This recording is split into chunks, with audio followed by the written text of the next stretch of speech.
Hi, hello, I'm Sam Harrison. I read, review, and discuss fantasy and science fiction books. Today we have a spoiler filled discussion with myself and Matt from Bask in the Story about The Eye of the World by Robert Jordan. So, where would you like to start? Well, I think if we just start with initial thoughts, I think we landed slightly differently on on how we felt overall about the Mm, book. So I think we start with overalls and then we'll delve into specifics because I think you fell on a much more positive side of the spectrum, and I yeah. wouldn't say I was negative, but I was much more neutral, shall we say, in that view. So what was your highlights from the book? What really made it stand out to you? I think you gave it like 4 out of 5. Is that right? Yeah, so I gave it a 4 out of 5. But for me, I think the most interesting thing was that I was really surprised by it overall. I was expecting it to be very stuffy, to have like very purple prose, to be full of repetitive descriptions, because that's what everyone tells you it's like. They're like, oh, you have to just suffer through it, and eventually it gets good at like book six. And that's not what I felt at all. I really, really enjoyed the book. And I think that the big thing for me was the gap between my expectations and what I actually got from the book was what I think made it that 4 star, if that makes sense. Okay.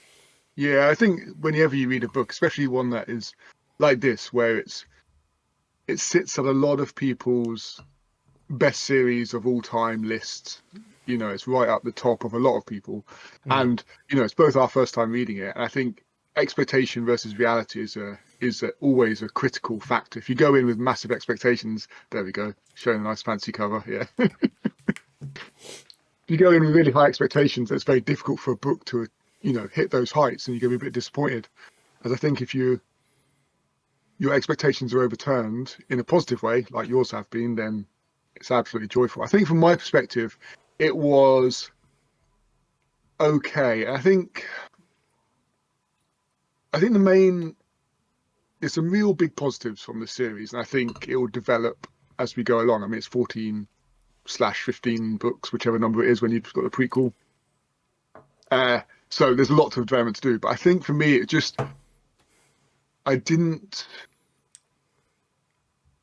I didn't have the sort of emotional connection with the characters, I don't think, through it. And we'll come on to the character thing a bit later, and some of the events that happen, and probably touch on maybe they didn't hit as hard as I thought maybe they could. Mm. Um, and also, I thought the ending was a strange one for me because, again, I think we'll talk about this more detail. It felt a bit rushed. The Mm. ending, it all suddenly like just sort of happened, and we'll probably discuss that in more detail. But I think also, and I know you haven't read Lord of the Rings, have you? No. So I So and think I that's think, another part of it, I think. yeah, and you talk about purple prose, and I think with this is not like because I was expecting because everyone sort of says, or a lot of people I've spoken to have said that it's a almost a homage, a tribute. Some would say derivative of, depending on how you want to phrase it, the Lord of the Rings and J.R.R. Tolkien's work. But the prose is very, very different. Like Tolkien's prose is, what we describe as very purple. It's very detailed, and it can, especially Lord of the Rings, it can be quite tough going. I mean, Mm. it's incredible, and the work that's done is absolutely outstanding. But it can be quite tough going. And when you compare it to sort of modern works, they're much easier reading generally. And I think this fits somewhere in the middle. This was quite an easy read. I didn't feel Mm. like you. I felt it was quite a comfortable, easy read. I never felt like I was getting bogged down in any detail. And yet, and this is one of the positives, there was so much detail somewhere behind the scenes that obviously Robert Jordan had built in the background. Mm. But I think just on the Lord of the Rings, let's just get that bit done because there are a lot of comparisons which obviously wouldn't have hit with you necessarily.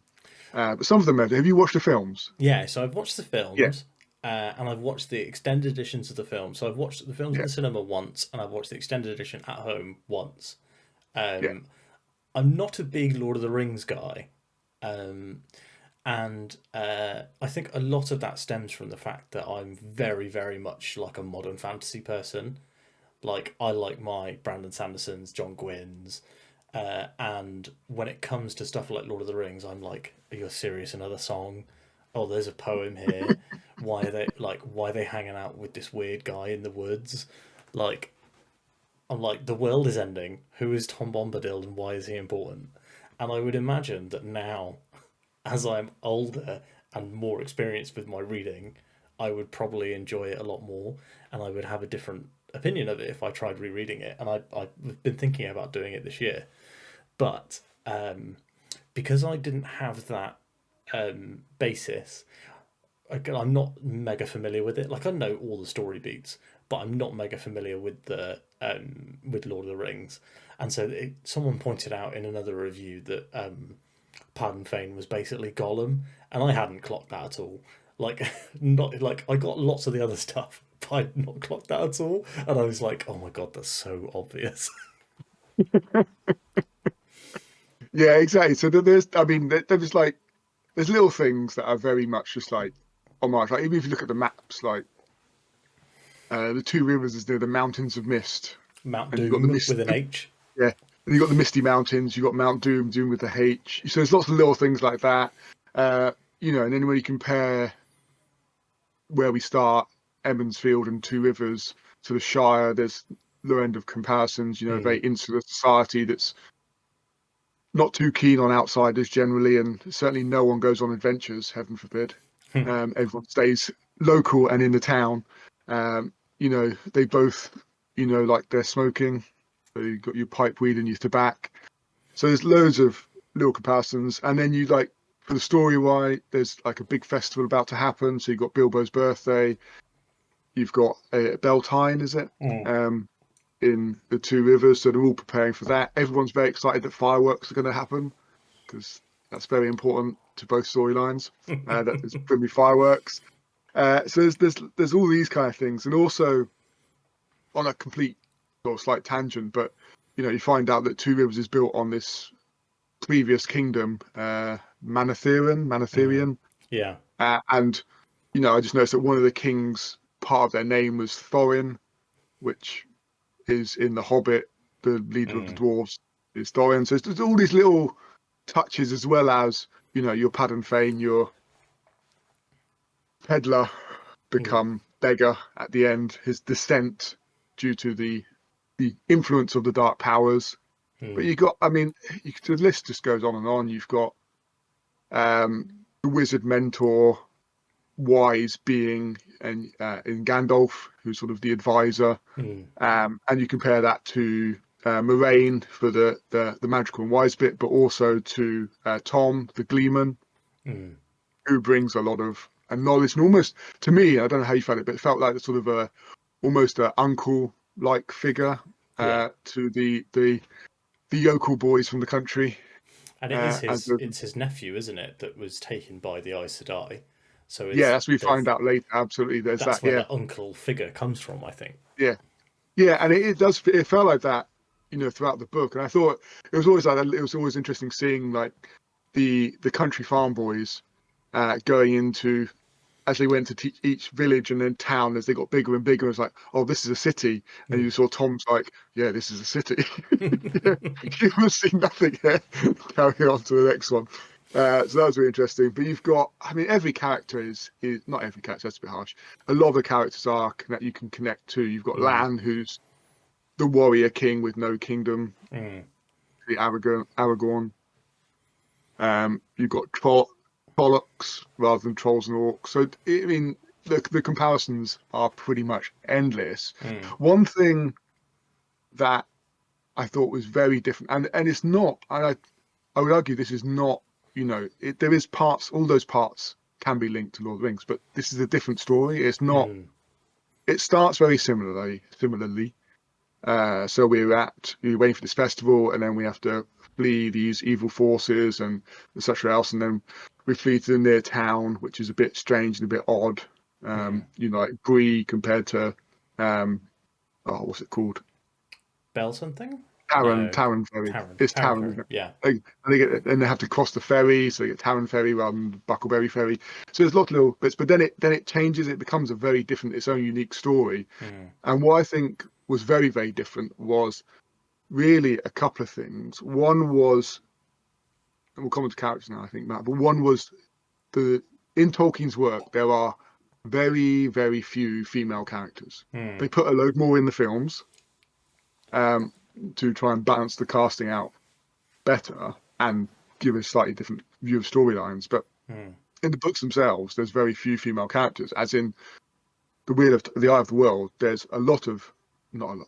There's a So it's three major ones. almost equal, yeah, almost equal number of major female characters, and that is really interesting. But what that made me think of, and I'm sure other people have sort of picked up on this, is that you've got the Aes Sedai, who are this all-female, powerful, influential, seem to have their fingers in everyone in all the pies that we sort of get the idea. Sort of they're seen as sort of scheming, got their own agendas and whatever else, and trying to manipulate people to their own means. And that made me think of another classic book, which is Dune. Yeah. And the Ben Gesserit, I don't know how you say it, Ben Gesserit, that sort of female. Yeah, definitely a lot of Sort of inspiration connection for as that. well. The Aiel that you don't get much of in book one. So they're supposed to be quite heavily inspired by the Fremen from Dune as well. So I'm excited to see more of those characters, to see where we go with both of those groups. Yeah, and I think what I loved about this book, I was jumping around a bit now, is that the world building was, in general, pretty wonderful, and the fact that he gave you little bits as you go along the journey, and it's, these ignorant country folk slowly having their eyes open to what the real world is, and expanding their minds, either through stories from Tom or actually seeing things out in the world. There's always more layers to it that you didn't get the detail of. Yeah, there's always little bits of, this is from the age of legends or the age of myth, or when the world broke and stuff like that. It's all very different, and I think that world building, and that even from the prologue, that first few pages of prologue was really just threw you into, this has happened, this man has obviously gone nuts and killed everyone he cares about, and then we then cut to this nice peaceful man and his father walking their cider into the village for the festival. And it was that sudden that prologue really just sort of built an atmosphere for the rest of the book, which I thought was very good. And there's a lot of foreshadowing as well in that early section when they're travelling to the town, and Rand's like, "Oh, I saw a dude," and then he disappeared. Yeah, and his cloak didn't move in the wind; it all stayed really still. Yeah, and it was and what, because I haven't. So I know you've seen the TV series, and I haven't seen the TV series. So I went into this not completely blind, because everyone talks about Wheel of Time, so it's almost impossible to be completely blind to these things. We had, in the prologue, we had obviously this individual who gone mad, and basically broke the world, and there was this dark figure who was sort of there, or in black, and then we suddenly had these black figures following these villagers. And that sort of, suddenly you start making connections about who are these people. And you find out their fades and whatever else. But it was interesting to see that sort of, it instantly gave a threatening aspect to the story. Yeah. Which I thought was quite well done, that prologue. Immediately, these are weird and threatening times. I found that more, I don't know whether you've read Stormlight Archive by Brandon Sanderson, but he has So as you've not read Lord of the Rings, I've not read any Brandon Sanderson. So we're on the opposite ends of the spectrum. So he has, he's got a really, really strong prologue for that first book.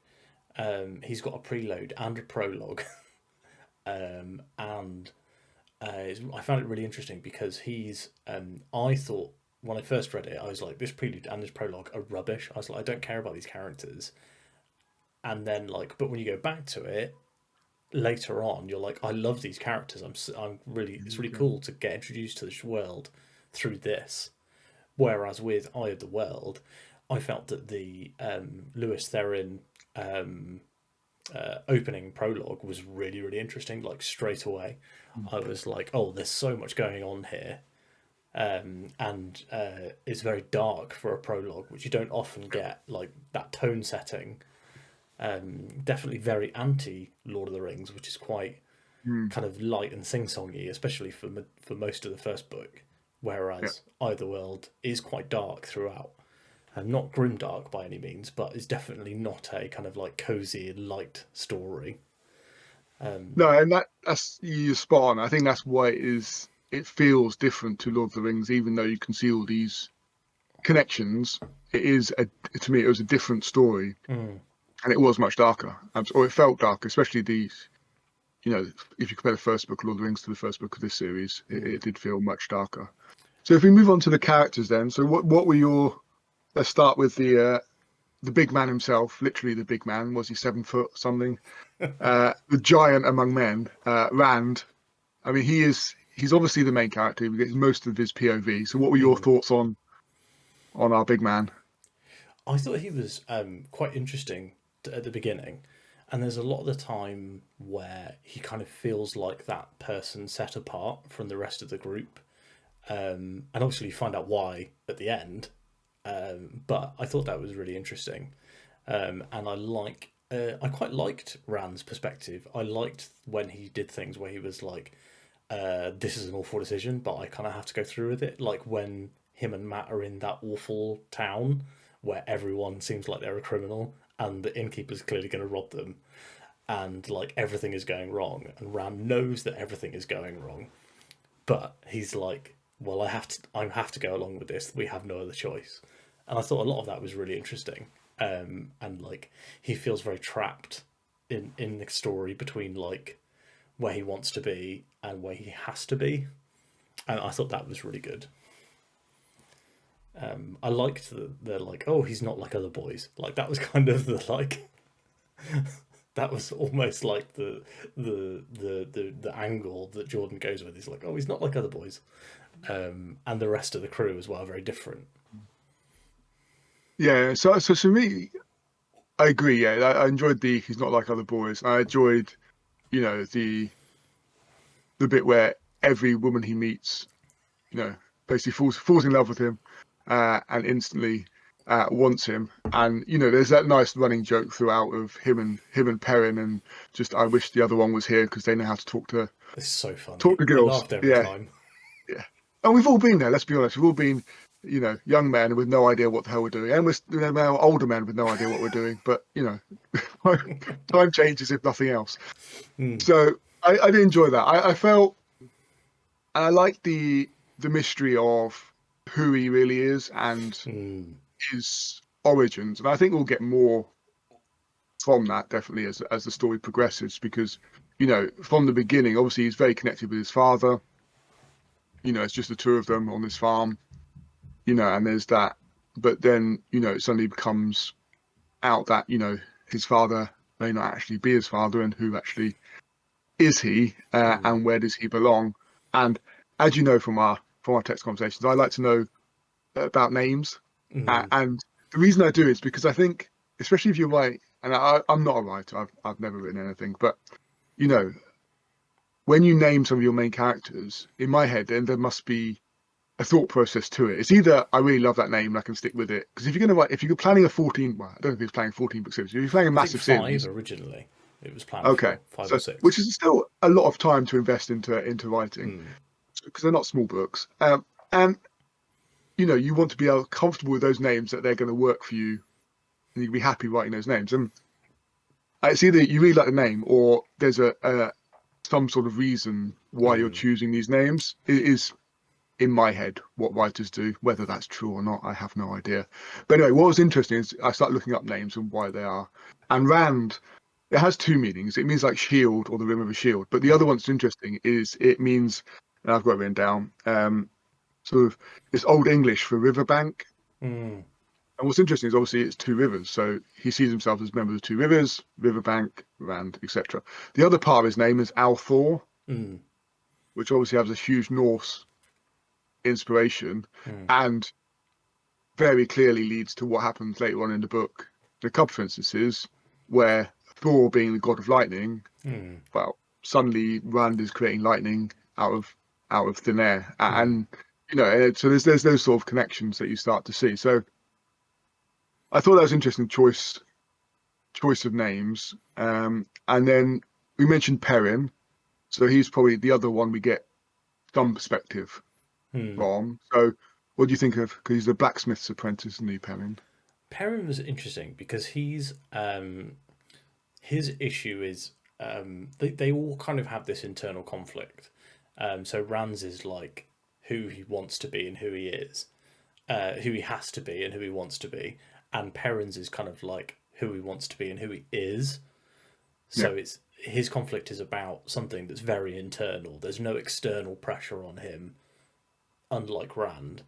But the internal pressure that he's feeling is like, oh, I'm like a monster. I'm awful. I'm like a demon, and he's really worried about like, can I go home to my family, my whatever in this state? Um, it's quite funny we're talking about names because I remember reading the book and going like, all of these names have like a very kind of similar sort of close to English names, except for Rand. Because obviously Rand feels quite different, mm, and obviously that I think is intentional to set him apart. But then you have like Moraine, which is Maureen, Perrin, which is like Perry or something like that, and then Matt, Egwene, which is just Gwen with an E on the front, or Wayne with an egg on the front. Um, there's quite a lot of very common English names or the roots of these English names. And I guess Rand could be Randall, but like I feel like Rand, it being so short, like that single syllable, is really interesting. It's a good name for mm. a main character, apart from the fact that it rhymes with bland, which allows people to do some terrible wordplay in their reviews. Yeah, Or good absolutely. wordplay, Bland sorry, Rand. Timothy. Yeah. Yeah, bland Rand. But yeah, I think so. I mean, you didn't go for Randy then. You went for Mm, Randall rather than Randy. mm, But okay. So yeah, and I think Perrin was interesting because to me, I liked Perrin's character more than Rand's actually. I thought mm, he had, the conflict in him was interesting. I think the perspective of others of him, that he was very mm, self-aware of how other people see him as this sort of a little bit slow, strong and slow, a big brute, but maybe not much between the ears. But he's actually very considered in his approach. He takes mm, his time. He's quite, you know, thoughtful in what he does before he makes a decision. But the wolf bit, let's just come on to the wolf bit because that's his transformation, his change, mm, and and suddenly, you mentioned being a demon, and this is when I come to sort of emotional impact of changes that it didn't, because that's a massive shift in himself and his view of himself. That mm, suddenly he is part wolf is the wrong expression, but he can connect with wolves. He can, mm, hear their thoughts. He can communicate with them, etc., etc. He's part of a pack, mm, and we meet this Elias who sort of, in a sense, guides him. But it didn't. I didn't feel the emotional impact as much as I potentially expect from a change like that because mm. it just happens like Yeah. really quick. Like he meets this guy and he goes, "Oh, you've got the power to talk to wolves," and then boom, he can hear wolves thinking, and it's like, okay, there was no overcoming or obstacle. It was just like, there you go, you can now Mm. talk to wolves. And it just didn't resonate as strongly as I would expect something like that. I don't know how you felt about that part of the book, the Wolf So Brother.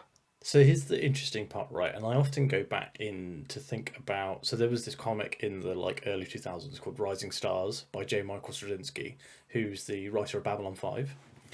And he had created this thing where there was a small town and all the children born in this town had superpowers and then a few of them didn't. And there was one that was like, oh, I'm part of this group of children, but I never manifested my powers. And then there's one scene where she touches a dead bird. That she finds a bird that's been hit by a car, and she like picks it up and puts it to the side of the road. And then like as she turns and walks away, it like comes back to life. And it just turns out that she just never touched a dead body before, because you wouldn't. And Yeah. one of the things that I was thinking about is that there just might not be wolves in Emmonsfield. Yeah, And maybe. I mean, I think I they know that's mentioned. stupid, but like Yeah, when I was reading the book, I was like, well, I guess if he's seeing wolves for the first time, it makes sense. yeah. I mean, they did talk like when Rand and his father Tam were sort of walking. They were talking about wolves venturing closer to the village Mm. and other, you know, creatures. But But I'm is pretty that sure because wolves they were can feel mentioned. Perrin is there and they're attracted to Well, Perrin? Is that the maybe, foreshadowing maybe. that we've all abandoned? I'm interested to see where his route takes him because I think Definitely. that was definitely interesting to me. I mean, talking about all the kids in the village having magical powers. Hmm. I mean, like literally everyone, uh, Except Matt. other than Matt. And let's come on to Matt because he is the worst. I don't understand how he's everyone's favorite character when He's he's so terrible oh, in this book. he He has no sucks in this. personality, and like his personality at the beginning is like, oh, he's the guy who makes jokes and does pranks, and then he never does that, not one time throughout the entire book. Even before he gets like the gets entrapped by the ring or whatever, the evil dagger, like Yeah, he's still just like before then he's still just there. It's like yeah, Robert Jordan's like, oh shit, I forgot to write this guy any stories. yeah. And I think it doesn't help that we never get his viewpoint either, which Mm. doesn't give him doesn't have the opportunity to see his thoughts. And obviously, there's a reason for that because he's possessed by this dagger, if for better words. But yeah, I mean, he is. Yeah, he's set up, as you say, set up as this prankster, and he's going to release this badger into the field to terrorize everyone. And he's also done this joke where he covered some was it the blacksmith's dogs in flour and sent them to the graveyard to be like ghost dogs and things like that. So, and you hear that, you're like, oh, okay, this guy's a bit of you say prankster, should be amusing. And then he is the most boring, suspicious, doesn't do anything, goes up to his room. He does a bit of juggling, to be fair to him. He does do a bit of juggling, but that's it. And you're just like, what is this guy doing in this story? Like, why is he here? Why has he come along? Why is anybody interested in him? And now, and as you say, everyone says like he becomes their favorite character. I'm like, I, I, I mean, this is going to be. I'm really looking forward to like the next few books to see how Very that transition transformational. happens. Because I'm like, this guy is dull as dishwater. I really don't care for him at all. Let's just write him off now. And like, uh, I feel obviously it like changes. But I feel like his role for this book is specifically from Jordan to be like Rand's burden, to be like the thing that keeps Rand going when Rand might otherwise have been like, do you know what? Actually, I'm going home. yeah, maybe. Although we have Egwene as well for that. Did you know that the change they made for the TV show is that No. Egwene and Rand are together at the beginning of the show, and they have sex in the first episode. Like there's a Okay. scene where like you go up to Egwene's bedroom in the inn, and like they're getting dressed after like doing it, and it's like I cannot imagine the Rand of the Eye of the World and the Rand like No. these two things do not mix. So that's a very different man we're dealing with in that scenario. But I think Egwene was interesting because she Definitely. was the one person that wanted to leave the village and wanted to get out and actually explore. And then, like, I hope we get a lot more from her because I felt that was, in a sense, that was one of her most interesting aspects. That's actually she's the only one that's actually wants to go out and do something and explore. And we then come to like that she can channel the one power, and we'll come on to the magic in a bit. But my hope on that front is we will learn more about the magic system because Through I her. really don't understand the magic system. And once we go through a couple of the other characters, and then we'll talk about magic system because I've got questions on the magic system. But she's really interesting, and I think if she develops and we start to see more of her, and maybe she does go to Vartalon and actually start training up into the Aes Sedai. That could be a really interesting storyline. And it's also this, that was it Min early on in the story who's like Yeah, this, who could see the future. who said can see the The future. boyish girl. Yeah, exactly. And she was saying like Rand and her are not meant to be together, Mm. but she is part of this. Um, I thought that was whatever really this is. interesting. Mm. I think Min was. Tavaren. Yes, exactly. I'm glad you've watched the TV series. At least you got pronunciations all the way. I also listened to some of it on the audiobook.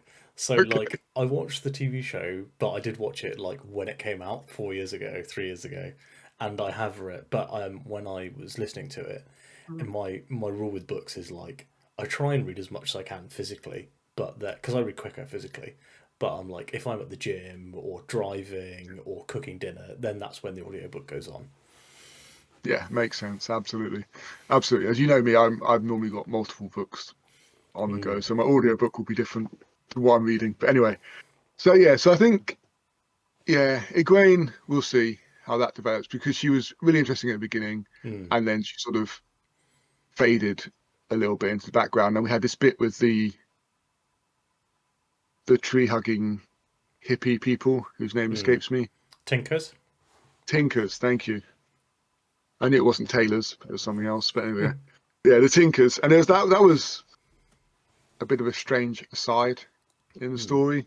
That was for me. I think that was my Tom Bombadil moment of where is this going? mm.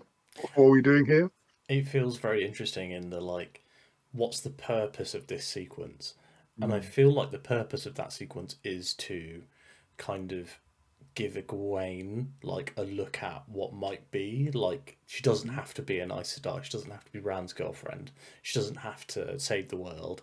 She can just hang out with these tinkers and look for a song.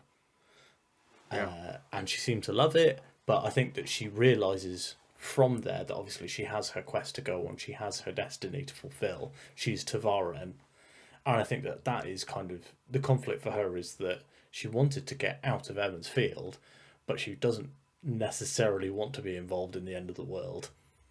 yeah, yeah, which is understandable, really. Yeah, I wouldn't be up for that, honestly. So absolutely. Okay, so who haven't we touched on? Nynaeve. Mm, Nynaeve we haven't touched on. I She's a little annoying, but I quite like Nynaeve. She's the to me she's like the older sister mm, of the group, sort of trying to get these idiots to do something and keep themselves alive, really. mm. I like the begrudging, like, oh, she's not actually like the smartest person in the room. I like whenever she realizes that, like, oh, actually, somebody else actually kind of knows what they're talking about. Like, that's always quite funny. But then, like, any time when she does something and lands, like, um, Yeah, that is true from a position on like the Women's Council mm, in Emmons Field, where she is like the sort of the pinnacle of the village, mm, and sort of everyone sort of listens to her and does what she says, even if they don't necessarily fully agree with what she says, mm, because she's the wisdom, as they call it. And then she's in this other group where actually there's people who do know a lot more than her. And then she has, and as you say, like all of them, what's interesting, maybe all of them have this sort of challenge within themselves. So you've got, Rand, who is he? And then obviously what we find out at the end. And then you've got Perrin and the Wolf, you've got Egwene and the One Power, and then you've got Nynaeve, who's then also, seemingly able to channel mm, the One Power.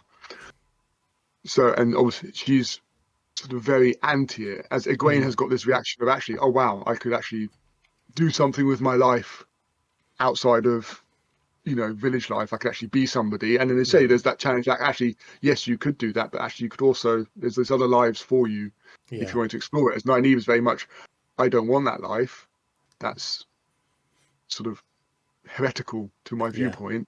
And then sort of slowly starts to come round to actually, maybe it's not completely horrific, but I'm still not keen, but actually I mm. need to look after these people, so I'll continue coming along. Did you clock the romance between her and Lan No, until it happened? Because not I'd seen it in the show, so I knew it was going to happen. So then I could see all of the foreshadowing of the like.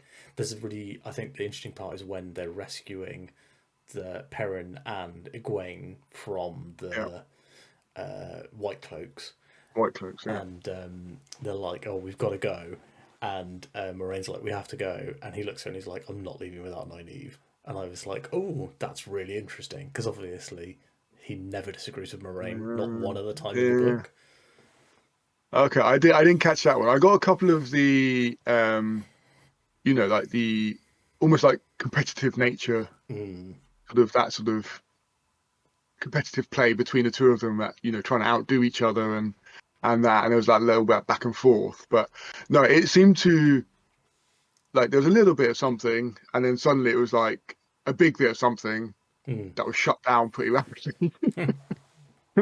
But it when it yeah, that did sort of, I think I thought something might be building, but then the jump to Nynaeve declaring her love to Lan, Mm. and Lan going no, and walking off, um, came as a bit of a surprise to me. It did come as a bit of a shock. I wasn't expecting that to suddenly like reach a Kick off. climax in the head at that Mm. point. So no, I didn't foresee that. Well, I thought something maybe off in the distance, but no, nothing like that. I mean, Lan's a good character as well. I do like Lan. Mm. He's like this Lan and superhero Moraine are my two badass. favorite characters. Yeah, They're but both I think fantastic. Or Tom as well. I really like Tom. yeah, but Um, that leads me to the other point about emotional impact, because mm, Tom was probably one of my favorite characters in the book. mm, I mean, he was humorous. He was quick-witted. He was very knowledgeable and caring, and you know, and I wouldn't say he looked down on these country bumpkins, but he had he was caring, but he was also like, you guys are very, very innocent and naive. mm. On the ship, and like suddenly they're like just handing these all the coins they had to the ship owner to get a ride, and he was like, I I could could have just got sang a this few for a song. songs, Yeah.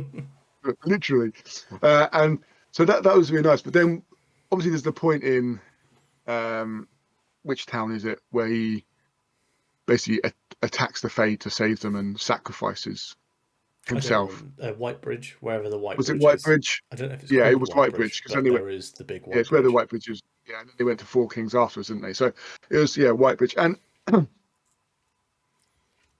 again, even though he was one of my favorite characters, it didn't hit me that one of my favorite characters had just died. Well, died Hmm. in inverted columns, and that should be quite a, because it was quite a way into the book. It wasn't like we hadn't built a relationship with Mm. Tom and Matt and Rand, who was with, hadn't built a relationship. It didn't It's about the halfway feel point, I like a think. death. Yeah, it must be. And it didn't feel like a significant death in a way. I think this is why this book didn't hit that sort of fours, and I put more sort of Mm. a three-ish, because it didn't, something like that. If you were to read it in a more, I think if you read it in a more modern book, there would be more impact in many stories of what had happened. And I Mm. didn't feel there was that impact. Do you think that that is intentional so that Jordan wants you to think that he's still alive? Because the death happens off screen and it's Yeah, very quick. It's yeah. suddenly just like, you guys go, I'm going to stay. So I kind of thought that that was intentional to make you think like, oh, Tom's still around. And I'm very excited to see if he does turn back up. Because I don't know anything about anything past book one. I don't know anything because I didn't watch season two of the show on purpose Okay. because I'd heard that they mixed for season two. They mixed like stuff from book two, three, and four, so that they All could right. get it all done in like 6 or 7 seasons. And there is stuff Okay. from I think book two in book one in season one of the show. It still ends at the Eye of the World, but I think they do some book two stuff on the way. Okay. But I do want to see if Tom turns back up. Definitely. I think he's got to, hasn't he? I mean, Mm, I mean, who knows if, but I would be stunned if he doesn't turn up, because he was mm, such a pivotal character, and then his death, and then to hear that he hasn't died. That's surely that leads somewhere. It can't just be because how does he not die against these fades, these incredibly powerful beings that we hear about? And he's got quite an interesting backstory we haven't explored fully yet. So I think that just leaves. Let's just touch on Moraine, and then we can come on to magic. So, what were your thoughts on Moraine? The thing that I liked the most about Moraine was that she was very Shades of Grey. That she was very authoritative in a way that I don't feel like you see from Gandalf, especially in the films. She's a very authoritative voice. She is ordering everyone around. She's in charge. I love the picture on the front of the book where it's like, oh, she's like 4 foot nothing. She's tiny. She is absolutely tiny. It's absolutely preposterous. I mean, she is the smallest little child. Yeah, I you've actually ever thought seen. that was a child. Like, yeah, I thought it was a child. But yeah, she is the smallest. And she's this kind of small, unassuming woman who is incredibly powerful. And I think that there's a lot of dichotomy to her character in terms of like she's small and unassuming, but she's one of the most powerful Aes Sedai. She's she's a woman in the society which isn't explicitly matriarchal or patriarchal. It kind of seems to be that in some places it's one way and in some places it's another. But especially to the Emmons Fielders, they look to men in many ways as their leaders. So they have the both, don't they? The men's and the women's council, but the men's council is given a lot of prominence in Emmons Field, I feel like. And then you have so she's a lot of contradictions. She's very stern, but then you find she's often quite emotional. But behind that kind of stoic exterior, she's the character I was probably the most interested to find out more about. And it does also help that she's played by Rosamund Pike in the show, because I was imagining Rosamund Pike the whole time, and I was like, she's such a good actress in this role. She's perfectly cast. She was excellent. Yeah. She's not that short though. No, she isn't that short, but she does read the new narration for the audiobook. So I tried both. I tried the old and the new version. And I actually preferred the Rosamund Pike narration, I have to say. I'm like the only person who doesn't like the old one. But I thought she was excellent. And then it also, that kind of helped me imagine, like her and Lan, I was imagining those actors when I'm imagining the book. Whereas for the other characters, I was kind of like seeing them how I felt they were in the book. But those two specifically they stood out so much in the show. But then, of course, like I said, she's kind of a contradiction. She's a lot of contradictions. And I desperately want to see where they're going with this. And also, did it feel like to you that they were hinting that she was the rightful queen of that place where Rand meets the queen? And they're like, oh, the real queen declined the throne and joined the Aes Sedai. And I didn't pick up on that. No, but almost certain that is what it's going to be. Okay. Because there's a lot of the eldest daughter declined the throne, and there's a lot of stuff going on there about the throne, and they're really, really hinting that it's going to be Moraine to me, and I really want to see if could I'm well right. be, yeah. Because they did say because they send off their eldest first daughter to the Aes Sedai to be trained, and then the eldest son goes off to the north. Orders? Yeah, somewhere to go and train as well. Somewhere. And then they're supposed to come back. Yeah, they go somewhere. We'll find out, I'm sure. There's a lot of information to take in. I can't remember it all.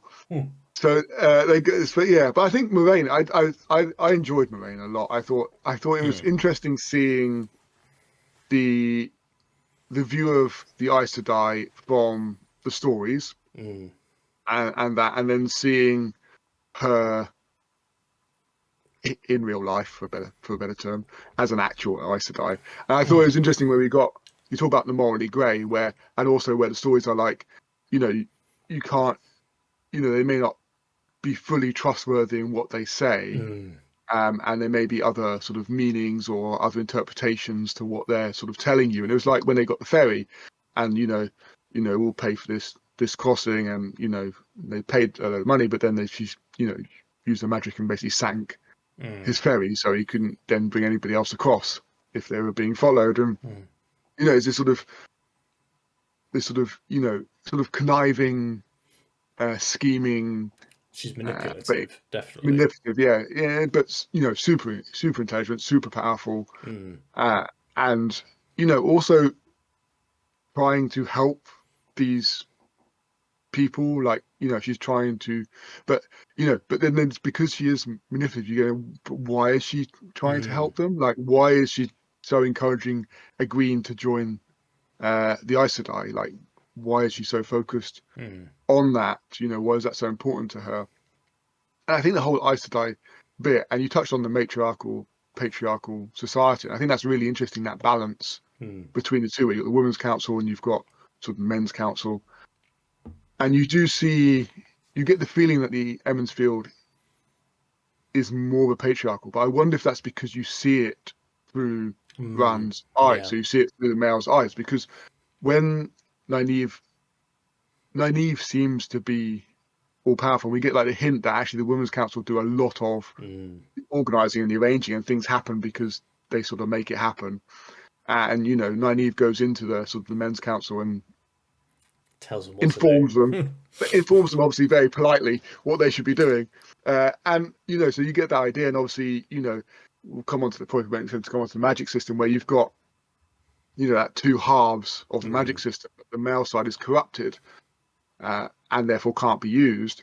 But it does seem there's a lot of it's interesting because there's a lot of women in power in this book. So you've got the Women's Council, you've got obviously Moraine, the Aes Sedai, and you've got the only head of state we meet is obviously the Queen, Morgassi, something Don't like that. remember. The Queen. Anyway, so there's a lot of women in power or in powerful positions. But the magic system is fascinating because it is, there's two halves, but actually one half is corrupted. No one can use it. Otherwise they go insane, which leads you back to the prologue of the book. And we've got this false dragon that's been captured, who supposedly can use it, but we're waiting for this dragon reborn who can then channel the power. But why I have absolutely no comprehension of how this magic system works. And I know you've told me that Brandon Sanderson, who obviously wrote the last few books, clearly states that it is a hard magic system and there is some logic to it. But at the moment, all I've got is there's a one power you can channel. There seems to be, from one discussion with Egwene, this is perhaps why I want to see her go to Vartalon and actually learn it. There's like 5 elements to it. So you've got your 4 typical elements, so your earth, wind, fire, water, and then spirit.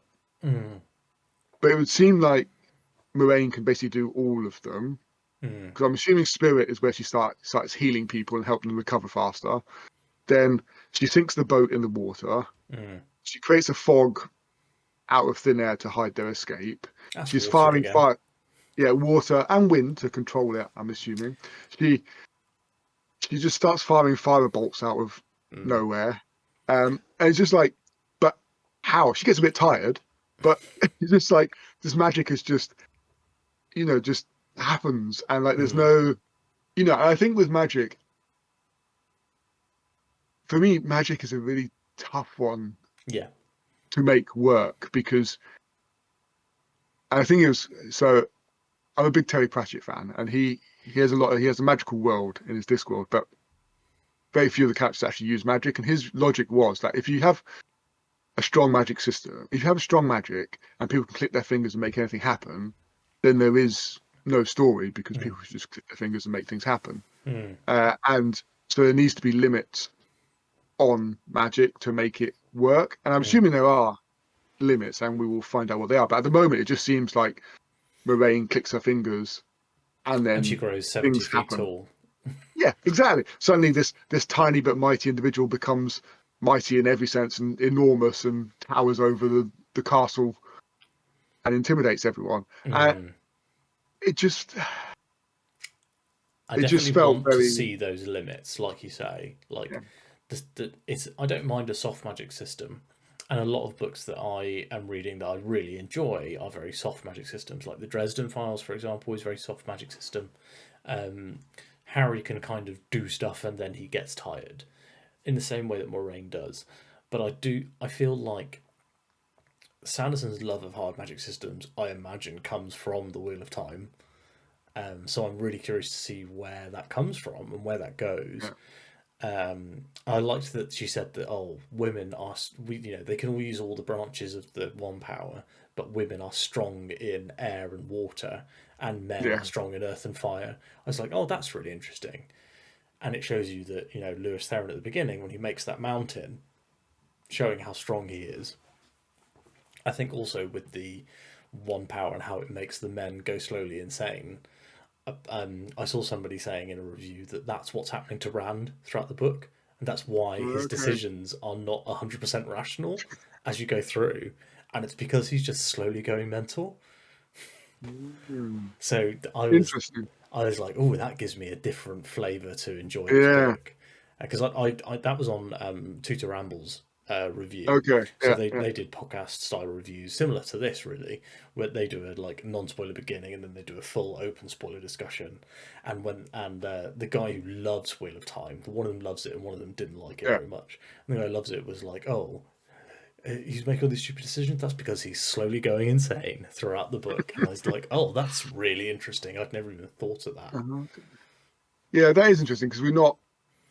We're not privy to that Yeah. info No, that's interesting. explicitly. Like, I don't know how many people talk about rereading this book as well, Mm, and how much more you get out from a reread. But we'll see how I feel after 15 tomes of it, whether I ever want to reread it or not. But I think also, like, it was interesting, like, to pick on your point about the branches of magic and how mm, the male are stronger in earth and fire, and women in wind and water. mm, And it was interesting, like, I think Egwene says about, well, it's not fair that the male side is more on the more powerful side.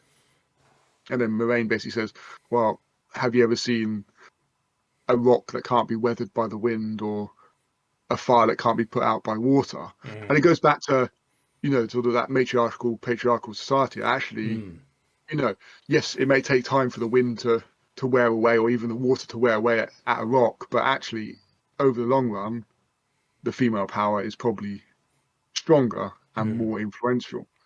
So that was really fascinating. And I think I don't mind a soft magic system. I think there just needs to be limits on what they're capable of. Yeah, Because Lord of the Rings is a soft magic system. We have no idea how Gandalf makes does it what evil Gandalf turn up. does, but he's not.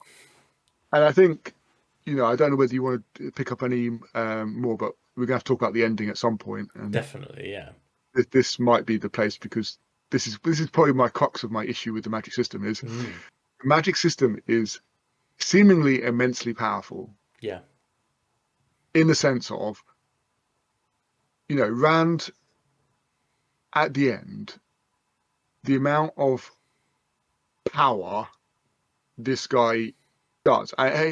Not even consciously thinking this is what I'm going to do, Mm, just literally connects to this immense source of power, mm, the Eye of the World, and then just unleashes this incredible power mm, with no sort of there's no thought process in it. He's just sort of overcome with it. And I sort of understand that with sort of the male side being corrupted and his slow descent into insanity. And you go back to the prologue where the guy didn't actually know what he'd done mm, with the power.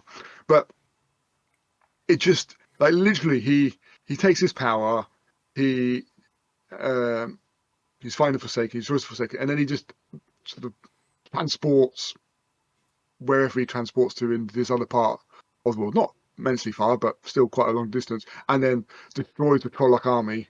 Just doesn't quite click his just does fingers, it, but yeah. might as well. Yeah, just does it, and then he transports back. He's just like, but if you've got that much power, Mm, what is the limit on what someone can do? And obviously, we get the outcome at the end that he is the man, the mm. the dragon reborn. But how does if there's not a limit on that level of power? So I think he's using the power in the eye, isn't he? So there's the Mm, collected goop power in the eye, and he's channeling that, and it just runs out when he's done. Like, so I think that there's something there, but being able to obviously put through that much power is like a very much like, oh, Rand is actually very, very powerful. Like the potential there is very high. Yeah, And you are right though that the ending is quite out of nowhere. I feel like you don't really know who or what the Forsaken are until they turn up, and then they barely explain themselves and then die. Um, and then like I really I liked the book, and I liked the ending was probably one of the big things that knocked it from being a 5 star for me. yeah, I don't think that book ever would have been a 5 star for me, like reading the whole thing. But the ending was one of my big detractors, and it's quite funny reading about how it kind of came together, and that Jordan basically was like, "I need to wrap this book up in case I don't get any more books." But he didn't really have a planned ending, so like before it was sent in, he just kind of knocked this together. And I think it's quite, and like all the Lord of the Rings stuff is apparently just because if your book wasn't a blatant rip off of Lord of the Rings, it yeah. wasn't getting published. Which is why I've given him a bit more leniency on that. But yeah, the ending is the worst kind of explained part of the book. But I would imagine we get better endings as the books go on, simply because he's like he'll know where he's going to drop stuff off and pick it up, because the Yeah, Great Hunt was actually published the same year as the Eye of the yeah, World. So if you were reading it back in the day, you might have finished it and been able to go pick up the Great Hunt if you were a slow reader, you know. So uh, I would imagine that he wrote the Eye of the World, submitted it, and was like, "Well, I've already got this other book if you like it." yeah. I imagine must have done because they did come out both in the same year, so he must have had the manuscript for the second one pretty much done as the first one went in. But I think yeah, the ending was disappointing. As I said, the Forsaken just turned up. We got to the Eye of the World really easily, and as part of the world building, was really good. But there was Mm, parts where it was just, and one part was we meet the Ogier, L'Oreal, or whatever his name is, and they go, well, we've got this, you know, the ways, and we can just there's this like magical tunnel system, and we mm, can just get to other places really, really quickly. And then literally, I mean, I'm going to paraphrase here, but literally, it goes, someone goes, what is this ways? And then Moraine goes, well, it's not my story to tell. Let's have it's your ways. Why don't you explain it? And then we have like a page or two of basically a monologue of, well, this is what it is, this is what it does, this is mm, how it works. And like it was like, okay, well that's the most blatant download we've had. As the rest of it, I felt was pretty natural. We had Tom telling his stories mm. to entertain, not necessarily directly to us as a reader, but more Yeah. entertainment for the pub. So we started picking up little bits and pieces, and there's a bit of explaining things. But that was for me the most blatant. I need to fill this gap in. So here's this knowledge dump. Now you know what it is. Let's go and transport ourselves hundreds of miles away in a matter of hours or days. Uh, so that is that, and then we eventually get to the Eye of the World, and actually we learn a bit more about Lan, which was quite interesting. I'm really fascinated about Lan and Moraine and their Mm. relationship, how that formed, because we get sort of a bit of Lan's backstory, which is really fascinating.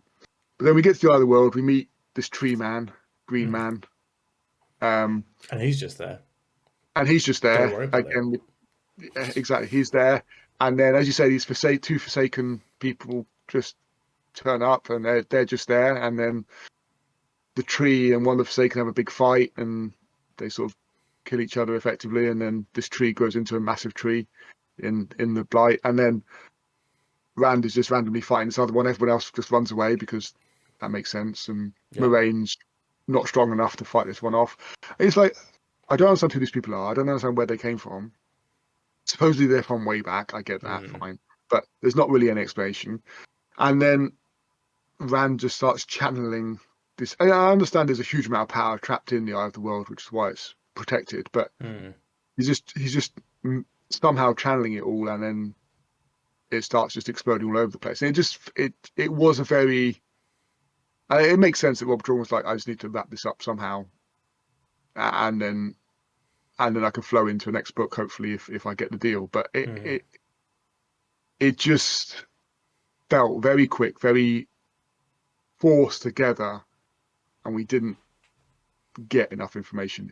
For me, and it's just like, okay, and you know, and that's the end. And now we will carry on to book two. But it was disappointing. It was a disappointing ending to that book. It really was. It felt rushed to me, less than disappointing. Like, I wanted more from it, but I was like, what we got was okay, but it felt very rushed. I wanted so much more about the Forsaken, and I feel like they're not brought up at all once throughout the book. And then at the end, the one Forsaken that Rand kills is like, oh, I was the one who made Lewis Theron kill his family, and you're like, well, that's interesting. That's kind of full circling the prologue, but like a little bit more would have been interesting and better. I feel. I think it I think feels it's very like much. what it was, which is just I had to have an ending. I think we'll get more of the Forsakens. I think they do say that it was fortunate it was only two of them have had arisen, or whatever the phrase And was. got So out of the Dark One's prison, I think. yeah, that was it. Yeah. So there was, so we're bound to get more, I'm sure, in future. But yeah, it definitely felt rushed, which was disappointing for a 700-page book that you have to rush the ending. Anyway, that was probably, that was pretty disappointing. I think you spend more time with Matt and Rand on the road going between inns than you do on the ending of the book. Yeah, you do. Yeah, you do, and you get and there was the bit where it was like is it Four Kings, and there's that individual, the dark The friend, Dark who's Friend, like yeah. chasing them, and he's like got his very expensive carriages, and he's got all his goons around, and they manage to escape, and then they basically go to the next, and then there's another dark friend who just like pops up and tries to kill them, and you're like, what did that little bit add? That extra dark friend didn't really add I anything think to that leads the you story. into when Moraine says that Matt's dagger is what's drawing them in. Okay. For me, Yeah. at the It's a time, I was like, do we need this person as well? I was like, is this person going yeah. to turn out to be more interesting down the line? Are they going to come back? Because we get a lot about them, but then we actually, like, we don't. Uh, and the thing that you get from that character is that they are they're part of the build up to the Moraine revealing about Matt's dagger. Yeah. Yeah, that's true. We get like they're constantly under threat from that point of view. Yeah, I get that, I suppose. It just felt, when you compare that extended sequence to the ending, it just felt maybe we could have moved some of the space around a bit if we didn't want to write any more pages. But yeah, I think the world is great, and I want to learn. I do desperately want to learn more about the world. I want to learn more about the magic system. So the book is definitely not a bad book, because if it was, I wouldn't care Yeah. about learning anymore. And I want to learn more. I want to understand how, all these other parts of the world. I want to understand who the hell the Forsaken are and where they actually came from. I want to see how these characters develop and grow over the next few books. And there is so much there that to be explored, and that's probably why there's 14 books, because there's so much to be explored. Yeah. And it's fascinating, and what it actually means that the dragon has been reborn, what that actually means for the world, because we sort of get a glimpse of what it means by the false dragons and whatever else, and we get the prologue of the world breaking and whatever else. But if this dragon's been reborn, what does that actually mean for the future?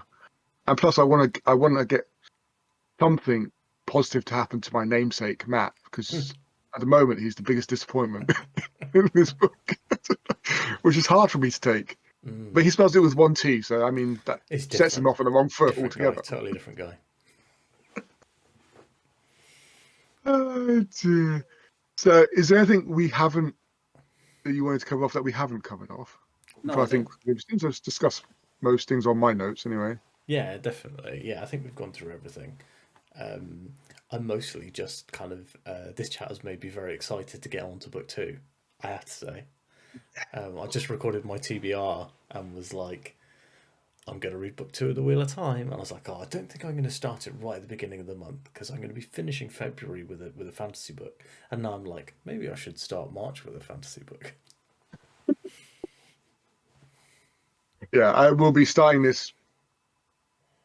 I'm going to try and start it tomorrow, if Mhm. I'm honest. That's sort of my plan. But yeah, you know, but you will finish it sooner than me because I know you read one book at a time. So you will by all means catch up and get way in front of me again, and then you'll have to wait to discuss it while I'm reading my half dozen books at the same time, like an idiot. Yeah, and then we get to the discussion, and then you're talking about stuff, and I'm like, yeah, I remember that. Yeah, totally. Yeah, Tom Marilyn, he was cool. He was cool. So I also like the cloaks. The cloaks are pretty cool in this Mm. thing. Like Tom has a pretty cool cloak. Lan has an even cooler cloak. Like, His was really cool. yeah, Um, the Fades have cool cloaks that don't move. yeah, there's definitely some interesting stuff going on with the when they were describing the White Bridge, and I was like, Mm, this sounds like it's made of plastic. I was like, this sounds like it's made of a man-made material, and obviously we know the world reincarnates in the Wheel of Time, so there's definitely something going on there. I think that there's some like almost science fiction-y past to the Wheel of Time, which I'm okay. excited to see where that goes. They do hint at some stuff like that in the TV show, but in Okay. quite a clumsy and ham-fisted way. To the point where I was like, I messaged my friend who'd read the books, and while I was watching it, and I was like, "There's just a car in the background of this scene," and he was like, "Oh no, like that shouldn't be there."